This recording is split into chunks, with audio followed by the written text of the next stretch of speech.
قرآن کی روشنی۔ الحمدللہ رب العالمین والصلاة والسلام علی سید المرسلین اما بعد فاعوذ باللہ من الشیطان الرجیم بسم اللہ الرحمن الرحیم الصلاة والسلام علیکہ یا رسول اللہ وعلی آلکہ واصحابکہ یا حبیب اللہ الصلاة والسلام علیکہ یا نبی اللہ وعلی آلکہ واصحابکہ یا نور اللہ۔ مدنی چینل کے ناظرین، پروگرام شان نزول میں آپ کو خوش آمدید کہتے ہیں۔ اللہ رب العالمین ہم سب کو قرآن مجید فرقان حمید اور اس کی تعلیمات پر عمل پیرا ہونے کی توفیق عطا فرمائے۔ ہمارے پیارے رسول صلی اللہ علیہ وآلہ وسلم کا فرمان عظمت عالی شان ہے کہ جو شخص جمعہ کے دن مجھ پر 100 بار درود بھیجے، اللہ اس کی 100 حاجتوں کو پورا فرماتا ہے، اور ان میں سے 30 حاجتیں یہ دنیا کی اور 70 حاجتیں آخرت کی اللہ اپنی رحمت سے پوری فرماتا ہے۔ اللہ رب العالمین ہم سب کو نبی رحمت صلی اللہ علیہ وآلہ وسلم کی ذات اقدس پر کثرت سے درود و سلام پیش کرنے کی توفیق عطا فرمائے۔ صلو علی الحبیب صلی اللہ تعالی علی محمد صلی اللہ علیہ وآلہ وسلم صلاۃ و سلام علیکہ یا سیدی یا رسول اللہ۔ ناظرین، اس پروگرام میں ہم بطور خاص کوئی ایک آیت مبارکہ کا انتخاب کر کے اور پھر اسی کی تشریح اور تفسیر یہ کچھ عرض کرنے کی کوشش اور سعی کی جاتی ہے۔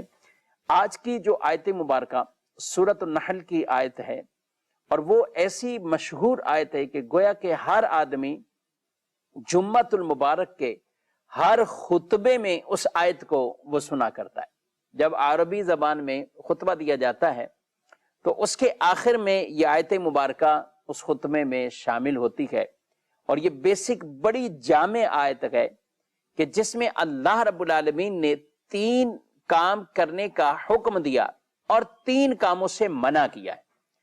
تو قرآن پاک کی وہ جامع آیت جس میں 6 احکام ایک ہی آیت میں موجود، اور اس میں سے 3 وہ جن پر عمل کرنا ہے اور 3 وہ جن سے رکنا ہے۔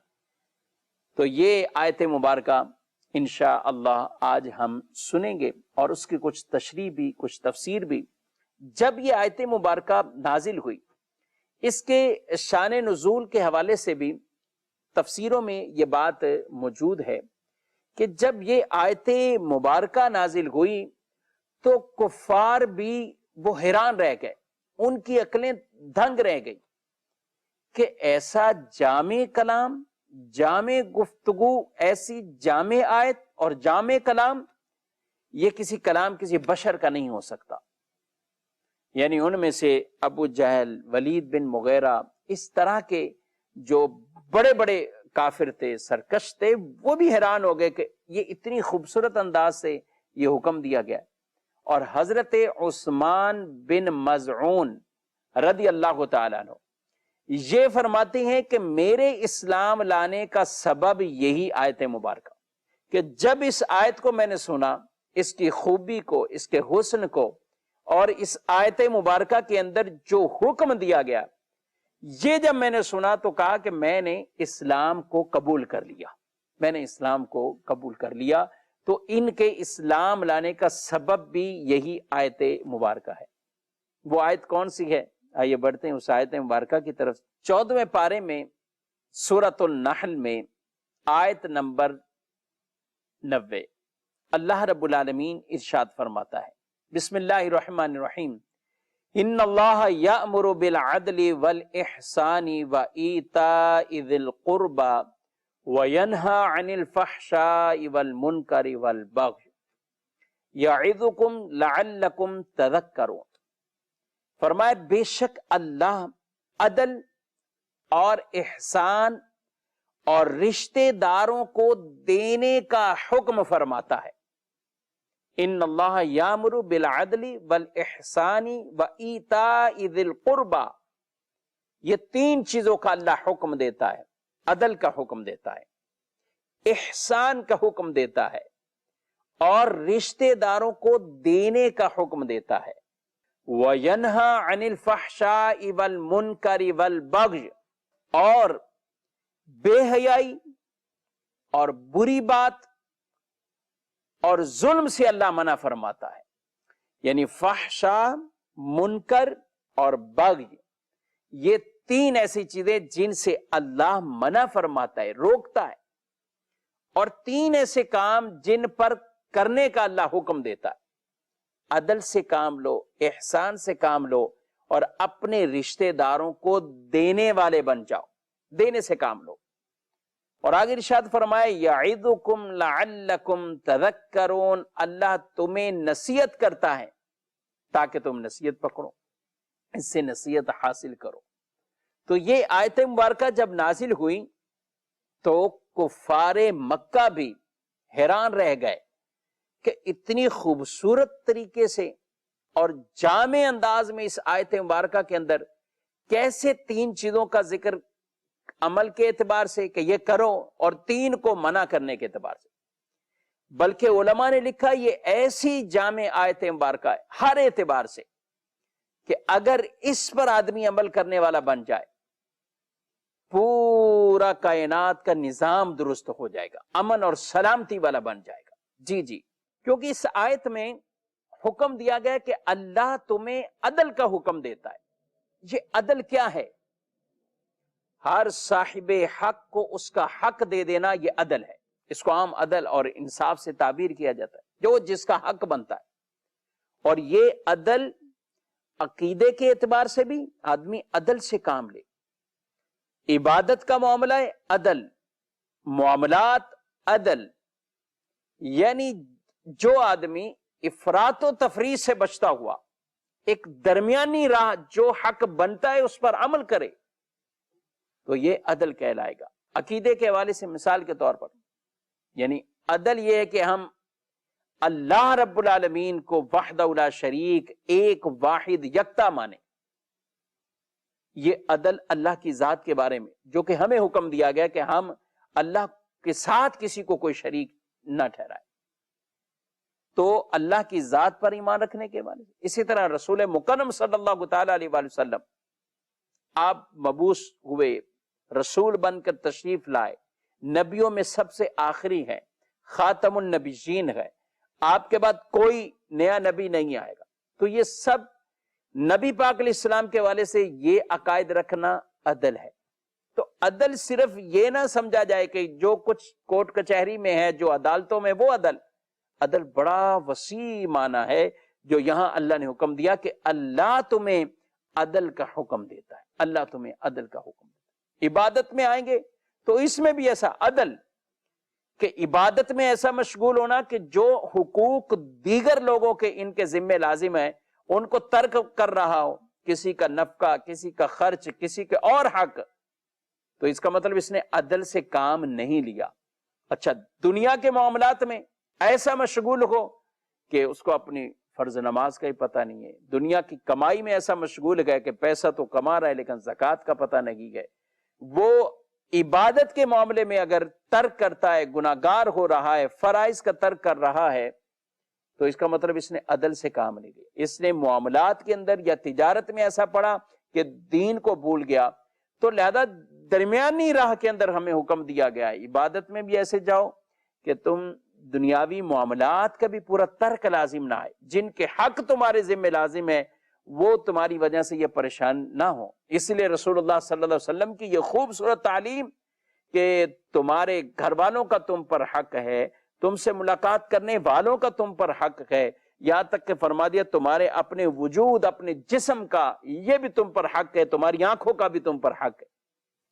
تو اللہ نے یہ آزادی ہے، ان میں بھی ہمیں عدل سے کام لینا، عدل کے ساتھ، یعنی جس کا جو حق بنتا ہے وہ حق اسے دیا جائے، تو یہ عدل کہلاتا ہے. تو عدل یہ بڑا ایک وسیع ٹاپک ہے، بڑا ایک وسیع ٹاپک. اگر آدمی ہر معاملے میں عدل سے کام لیتا ہو، آج ہر کوئی چاہتا ہے سامنے والا میرے حق پورے کرے اور میں مجھ سے کوئی نہ پوچھے. ایسا نہیں، پھر عدل کیسے ہوگا؟ عدل یہ ہے کہ جو ہم پر کسی کے حق لازم ہوتے ہیں تو ہم انہیں دیں، اور جو ہمارے ان کی طرف ہیں تو وہ ہمیں دیں. تو یوں ہی یہ عدل جب ہو تو پھر پورے نظام کے اندر، اس کائنات کے نظام میں پورے کے اندر امن اور سلامتی ہوگی. کوئی کسی کا حق نہیں مارے گا، کوئی کسی کو بیجا تکلیف نہیں پہنچائے گا، کوئی کسی کے ساتھ اس طرح کے معاملات ہی نہ کرے گا۔ تو عدل پہلا یہ کام جو اس آیت مبارکہ میں فرمایا گیا۔ دوسرا حکم اس آیت مبارکہ میں احسان کا فرمایا گیا۔ اللہ تمہیں عدل اور احسان کا حکم دیتا ہے۔ احسان کی تشریح مختلف انداز سے فرمائی گئی۔ احسان ایک درجہ ہے، اس لیے رسول اللہ صلی اللہ علیہ وسلم سے جب حدیث جبریل میں حضرت جبریل علیہ السلام نے جب یہ سوال کیا کہ احسان کیا چیز ہے، تو آپ صلی اللہ تعالی علیہ وآلہ وسلم نے ارشاد فرمایا ان تعبد اللہ کأنک تراہ فإن لم تکن تراہ فإنہ یراک۔ ارشاد فرمایا کہ تم اللہ کی عبادت ایسے کرو جیسے تم اللہ کو دیکھ رہے ہو، اور اگر ایسی نہیں کیفیت تمہاری فإنہ یراک، تو پھر یہ تو یقین بنا لو کہ اللہ تمہیں دیکھ رہا ہے، اللہ تمہیں دیکھ رہا ہے۔ تو جب آدمی کی یہ کیفیت بن جائے کہ رب مجھے دیکھ رہا ہے، تو پھر اس کے انداز کیا ہوں گے۔ یہاں ایک تشبیہ سمجھانے کے لیے علماء نے لکھا کہ جیسے آدمی کسی بہت بڑے آدمی کے پاس جاتا ہے اور اسے پتا ہے کہ وہ مجھے دیکھ رہے ہیں، میں اس کے سامنے ہوں، تو پھر وہ ہر اعتبار سے اہتمام کرے گا، اس کے مجلس میں جانے کا، اس کے سامنے جانے کا، یہ اہتمام کرے گا بلا تشبیہ۔ یا بھی ایسا ہے کہ اگر تمہاری یہ کیفیت ہو جائے کہ تم اللہ کو دیکھ رہے ہو، تو پھر تمہارے خوف، خشیت، خشوع، خضوع اس کا عالم کیا ہوگا؟ تو یہ تو یقین کر لو کہ رب تمہیں دیکھ رہا ہے، رب تمہیں دیکھ رہا ہے، تو پھر تمہارا انداز یہ ہونا چاہیے، یعنی ظاہر باطن تمام اعتبار سے تم عبادت کے اندر مشغول ہو جاؤ، تمہارا انداز یہ ہونا چاہیے۔ اور اسی لیے اس آیت کی تفسیر میں حضرت سفیان بن عیینہ وہ کہتے ہیں کہ عدل یہ ہے کہ تمہارا ظاہر اور باطن دونوں اطاعت اور فرما برداری میں برابر ہو، اور احسان یہ ہے کہ باطن کا حال ظاہر سے بہتر ہو۔ یعنی ایک تو آدمی نے ظاہر کو اچھا کیا اور ایک ہے باطن کو، تو ہونا دونوں ہی چاہیے۔ نماز میں بھی ہمیں حکم ہے کہ ہم اپنے ظاہر کو بھی اچھا کر کے جائیں، باطن کے ساتھ حاضر بھی رہیں۔ تو فرماتے ہیں ظاہر اور باطن دونوں میں اطاعت اور فرما برداری میں وہ برابر، لیکن احسان یہ کہ باطن ظاہر سے زیادہ ہو، کیونکہ حدیث پاک میں یہ ارشاد فرمایا گیا ہے ان اللہ لا ينظر الى صورکم، اللہ تمہاری صورتوں کو نہیں دیکھتا، ولکن ينظر الى قلوبکم، لیکن اللہ تمہارے دلوں کو دیکھتا ہے، اللہ تمہارے دلوں کو دیکھتا ہے۔ تو آدمی دل کے اندر جتنی خوف، خشیت یہ سب غلبہ ہوگا، تو انشاءاللہ اتنا ہی زیادہ وہ گویا کہ درجہ احسان پر عمل کرنے والا ہے۔ احسان نیکی بھلائی کے معنی میں بھی اسے بیان فرمایا گیا کہ آدمی ہر ایک کے ساتھ ایسا برتاؤ کرے کہ جو اپنے لیے پسند کرتا ہے وہ اپنے بھائیوں کے لیے پسند کرے، وہ اپنے بھائیوں کے لیے پسند کرے۔ تو ہر ایک کے ساتھ احسان اور بھلائی والا یہ برتاؤ رکھنا، خیر الناس من ینفع الناس کے تحت، کہ لوگوں تم میں بہترین وہ ہیں جو لوگوں کو زیادہ فائدہ پہنچاتے ہیں، ان کے ساتھ اچھا برتاؤ کرتے ہیں، احسان مندی کرتے ہیں۔ تو یہ بہت ایک اعلیٰ عمل ہے۔ اور آگے خاص طور پہ رشتہ داروں کا چونکہ ذکر ہے، تو یہاں یہ بھی فرمائے وَإِيتَاءِ ذِي الْقُرْبَى، اور اپنے قرابت داروں کو دینا، ان کو عطا کرنا۔ یہ ہم زکوٰۃ کے حوالے سے دیکھیں تو ناظرین سب سے پہلے جو مقدم حق بیان کیا گیا اپنے قریبی رشتہ داروں کو، کہ آپ اپنے قریبی رشتہ داروں کو یہ مال، زکوٰۃ کا مال آپ دیجئے، بلکہ بہتر صدقہ اسے فرمایا گیا کہ جو اپنے ناراض رشتہ دار کو دیتا ہے، اپنے ناراض رشتہ دار کو دیتا ہے، یہ بھی بہترین اسے صدقہ قرار فرمایا گیا ہے۔ اور رشتہ دار کو دینے کے ڈبل ثواب ہے، صدقہ دینے کا بھی اللہ ثواب عطا فرماتا ہے، اور صلہ رحمی کا بھی ثواب عطا فرماتا ہے، صلہ رحمی کا بھی ثواب عطا فرماتا ہے۔ حضرت ابو ایوب انصاری رضی اللہ تعالیٰ عنہ آپ بیان کرتے ہیں کہ شخص بارگاہ رسالت میں حاضر ہو کر عرض کرنے لگا یا رسول اللہ صلی اللہ علیہ وسلم، مجھے ایسے عمل کے بارے میں بتائیے کہ جو مجھے جنت میں داخل کر دے۔ تو سرکار مدینہ صلی اللہ علیہ وآلہ وسلم نے ارشاد فرمایا تم اللہ کی عبادت کرو اور اس کے ساتھ کسی کو شریک نہ ٹھہراؤ، نماز قائم کرو، زکوٰۃ ادا کرو اور رشتہ داروں کے ساتھ صلہ رحمی کرو، رشتہ داروں کے ساتھ صلہ رحمی کرو۔ اور ایک حدیث میں یہ ارشاد فرمایا جس آدمی کو یہ پسند ہو اس کی عمر بڑھ جائے، رزق میں وسعت آ جائے اور بری موت اس سے دور ہو جائے۔ ناظرین، یہ تین چیزیں ہر آدمی پسند کرتا ہے۔ عمر ہر آدمی چاہتا ہے لمبی ہو جائے۔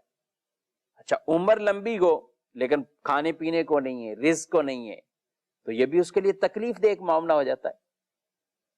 لیکن اگر عمر بھی لمبی اور ساتھ اس کو کھانے پینے کے معاملات میں بھی پریشانی نہیں ہے، رزق بھی وسیع ہے، لمبی عمر، رزق وسیع۔ اچھا، پھر ایک معاملہ رہتا ہے، مرنا تو ہر ایک کو ہے، کل نفس ذائقۃ الموت، مرنا تو ہے، جانا ہے۔ اب ایک دل میں یہ خوف رہتا ہے کہ موت کیسے واقع ہوگی، موت کیا ہوگی۔ تو یہ تینوں طرح کی جو آزمائشیں اور اس طور پر ٹینشن اور پریشانی والا جو معاملہ ہے، اللہ ان سے دور فرما دیتا ہے۔ عمر اس آدمی کی بڑھا دیتا ہے، فرمایا جسے پسند ہو عمر اس کی بڑھ جائے، رزق میں وسعت آ جائے، بری موت اس سے دفع ہو جائے، دور ہو جائے۔ ارشاد فرمایا وہ اللہ تعالی سے ڈرتا رہے اور رشتہ داروں سے سلوک کرے، رشتہ داروں کے سلوک کرے۔ یہ انداز آج ہمارے معاشرے میں بڑے لوگ وہ سب کچھ دیکھنے کے باوجود بھی بعض اوقات نہیں دیکھتے، اپنے رشتہ داروں کی کیفیات، حالات یہ دیکھ بھی رہے ہوتے، لیکن دیکھ کر بھی نہیں دیکھنے والے یہ بھی معاشرے میں بہت ہیں، اور وہ ان بیچاروں کو ایسی پریشانی کے عالم میں چھوڑ دیں گے، ان کی مدد نہیں کریں گے، بلکہ ان کا مدد نہ کرنا ان کو تکلیف پہنچانے کے لیے یہ کہ ہاں یہ اسی تکلیف میں رہے، معاذ اللہ ثم معاذ اللہ۔ ایسے لوگ جو ہے وہ باہر کہیں پتہ نہیں کتنے کتنے صدقات کر دیں گے، خرچ کر دیں گے، لیکن اپنے اعزا اقربا نہیں، ان کو نہیں دیں۔ اس کی کچھ وجوہات ہیں، بعض اوقات آپس کی رنجشیں ہوتی ہیں، ناراضگیاں ہوتی ہیں، کچھ ایسی تکلیفیں ان کو ایسے لوگوں سے بھی پہنچی ہوئی ہوتی ہیں تو وہ بھی ان کو نہیں دیتے۔ تو یہاں دوسری طرف یعنی تصویر کا دوسرا رخ بھی دیکھنا چاہیے کہ ایسے غریب رشتہ داروں کے ساتھ ایسا کیوں برتاؤ ہوا؟ کیا ان کی زبان کی وجہ سے، گفتگو کی وجہ سے، یا معاذ اللہ پس پردہ کچھ غیبت چگلی کی وجہ سے ایسے معاملہ تو نہیں ہے کہ جس کی وجہ سے آپس میں یہ دراڑیں پڑ گئی؟ ان کو بھی دیکھنا ہے، اور اگر ایسا ہے تو اصلاح کرنی، اپنی اصلاح کرنی۔ اگر وہاں تک ایسے معاملات پہنچے تو معافی بھی مانگنا، جہاں جہاں شریعت فرمائے تو وہاں معافی بھی مانگنا ہو۔ تو یہ والا پہلو بھی پیش نظر رہنا چاہیے۔ تو ایک یہ وجہ بنتی ہے کہ آپس میں رنجشیں، لڑائی، ناراضگی، جس کی وجہ سے آدمی رشتہ داروں کو نہیں دے رہا ہوتا۔ حالانکہ اس میں مالدار لوگوں کو یہ سوچنا چاہیے کہ اللہ نے ان کو نوازا ہے، دیا ہے، اور اللہ اور اس کے رسول کا یہ حکم ہے رشتہ داروں کی ہیلپ کریں۔ آپ دیں، کیا عجب کہ ان کے دلوں میں محبت پیدا ہو جائے، کیا عجب کہ یہ نفرتیں ختم ہو جائیں، اور ہوگا ایسا ہی ہے۔ حضرت ابو بکر صدیق رضی اللہ تعالیٰ عنہ، آپ ایک ایسے شخص کے گھر کے تمام اخراجات چلاتے تھے، لیکن بعد میں جب بی بی عائشہ صدیقہ رضی اللہ تعالیٰ عنہ پر منافقین نے تہمت لگائی، الزام لگایا، تو کچھ مسلمان بھی ان کے ساتھ شامل ہو گئے تھے، لیکن اللہ کے احکام آئے، حد جاری ہوئی، اور اس کے بعد معاملہ یہ ہوا کہ ان میں ایک ایسا شخص کے حضرت صدیق اکبر رضی اللہ تعالیٰ عنہ جن کے گھر کا پورا راشن یہ دیا کرتے تھے، وہ بھی ان میں شامل۔ تو آپ نے قسم اٹھائی کہ میں اب نہیں دوں گا،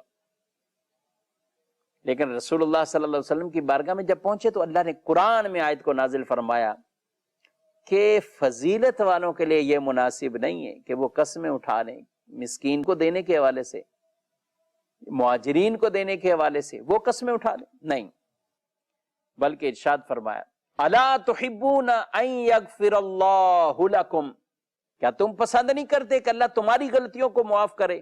وَلْيَعْفُوا وَلْيَصْفَحُوا، چاہیے کہ لوگ معاف کریں درگزری سے کام لیں، درگزر کریں۔ حضرت صدیق اکبر رضی اللہ تعالیٰ عنہ کو رسول اللہ صلی اللہ علیہ وسلم نے جب یہ آیت مبارکہ سنا دی تو آپ کہتے ہیں میں پسند کرتا ہوں یا رسول اللہ صلی اللہ علیہ وسلم، اللہ میرے خطاؤں کو معاف فرمائے، میرے گناہ معاف فرمائے، مجھے بخش دے، میں پسند کرتا ہوں۔ تو آپ صلی اللہ علیہ وسلم نے پھر فرمایا جیسے ہی آپ دے رہے تھے پہلے تو ویسے ہی سلسلہ یہ چلاؤ، ویسے ہی یہ سلسلہ چلاؤ۔ تو یہ بھی انداز ناظرین پیارے رسول صلی اللہ علیہ وسلم کے صدقے صحابہ میں الحمدللہ یہ انداز تھا۔ اب دیکھیں ایک طرف اتنا بڑا معاملہ یہ کہ صدیق اکبر رضی اللہ تعالیٰ عنہ نے اپنے دل کو صاف بالکل کرتے ہوئے دوبارہ سے پورا کا پورا راشن ان کے لیے جاری فرما دیا، سبحان اللہ۔ آگے 3 احکام جن سے منع کیا گیا، 3 کام جن سے منع کیا گیا، وَيَنْهَا عَنِ الْفَحْشَاءِ وَالْمُنْكَرِ وَالْبَغْيِ، اور بے حیائی اور ہر بری بات اور ظلم سے اللہ منع فرماتا ہے، اس سے اللہ منع فرماتا ہے۔ اب یہ آیت مبارکہ جس کے اندر ہر طرح کے شرمناک کام، فحش کام، برے کام، اور اسی طرح قول فعل کوئی بھی ہو جو مذموم ہیں ان سے اللہ نے منع فرما دیا۔ یعنی قول کے اعتبار سے کوئی معاذ اللہ کفر یا شرک میں پڑا ہوا ہے تو یہ بھی قول برا قول، مذموم قول ہے، اس سے بھی اللہ منع فرماتا ہے۔ اور اسی طرح تمام ممنوعات، دیگر تمام ممنوعات، تو جن چیزوں سے رکنا ہے وہ گویا کہ ان 3 الفاظ کے اندر یہ ایسی جامع ہے کہ ان کو بھی منع فرما دیا، ان کو روک دیا کہ آدمی ہر طرح کے برے عمل سے، بری بات سے، برے قول سے، اسی طریقے سے کسی کے ساتھ ظلم، زیادتی، یعنی آیت کے شروع میں فرمایا عدل سے کام لو، یعنی کسی کے ساتھ ظلم نہ ہو، کوئی ایسا معاملہ نہ ہو۔ اور اگر کوئی اس کے برعکس کام کرتا ہے تو وہ یا تو فحشاء میں جا رہا ہے یا منکر میں یا بغض کے اندر، کہ یہ 3 چیزیں جن سے اللہ نے منع فرمایا ہے۔ جو بغض یہ جس سے فرمایا گیا، اس کا ایک معنی یہ بھی بیان کیا گیا کہ آدمی ظاہر کچھ ہو باطن کچھ ہو، ظاہر میں تو اچھا باطن میں اچھا نہ۔ قیامت کے دن ایسے لوگ آئیں گے جن کے پاس تہامہ پہاڑ جتنی نیکیاں ہوں گی۔ یہ پہاڑ اس زمانے میں بڑا مشہور پہاڑ، یہ نیکیاں ہوں گی، لیکن فرمایا جائے گا ان کی نیکیوں کو ریت کے ذرات بنا دیا جائے گا، ان کو نیکیوں کو ریت کے ذرات۔ حالانکہ وہ لوگ کون ہوں گے؟ جو نماز بھی پڑھتے ہوں گے، روزہ بھی رکھتے ہوں گے، یہ سارے معاملات۔ لیکن کیا ہے؟ رسول اللہ صلی اللہ علیہ وسلم نے ان کے لیے جو فرمایا گیا کہ وہ لوگ ہوں گے کہ جو بظاہر تو یہ سارے عمل کرتے تھے، مگر جب وہ تنہائی میں جاتے تھے تو اللہ کی حدوں کو کراس کرتے تھے، یعنی حرام کردہ چیزوں کے اندر پڑ جاتے تھے۔ تنہائی ستھری ہونا مدنی چین کے ناظرین بہت اہم اور ضروری۔ سب کے سامنے تو آدمی کئی چیزوں سے بچتا ہے، گناہوں سے بھی بچتا ہے، شرمناک کاموں سے بھی بچتا ہے، طرح طرح کی چیزوں سے بچتا ہے کہ لوگ کیا کہیں گے میرے بارے میں۔ تو اس کا مطلب لوگوں کے ڈر سے تو وہ بچا لیا اپنے آپ کو، لیکن اللہ کا ڈر تنہائی میں اس نے اس چیز کو چھوڑ دیا کہ رب دیکھ رہا ہے۔ تو تنہائی کو بہتر کرنا، ستھرا کرنا بڑا اہم اور ضروری ہے۔ قیامت کے دن کچھ لوگ آئیں گے جنہیں جنت کے قریب لے جا کر پھر واپسی بھیج دیا جائے گا، جنت کے محل دکھا دیے جائیں گے۔ وہ کہیں گے اے اللہ ہمیں ویسے ہی جہنم میں ڈال دیتا تو ہمارے لیے آسان ہو جاتا، لیکن اللہ فرمائے گا میں نے ارادتاً ایسا کیا، ارادتاً ایسا کیا۔ وہ کون لوگ؟ جن کے بارے میں یہ فرمایا گیا کہ یہ وہ لوگ ہیں جنہوں نے لوگوں کی تو عزت کی لیکن اللہ کی عزت نہ کی، لوگوں سے ڈرے مگر اللہ سے نہ ڈرے۔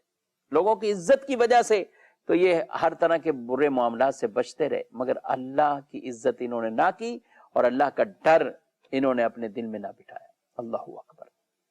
تو ناظرین یہ تمام تر چیزیں فحشاء میں آئے یا منکر میں آئے یا بغض میں آئے، جو یہ برے کام ہیں، ان تمام سے ہمیں اپنے آپ کو بچانا ہے۔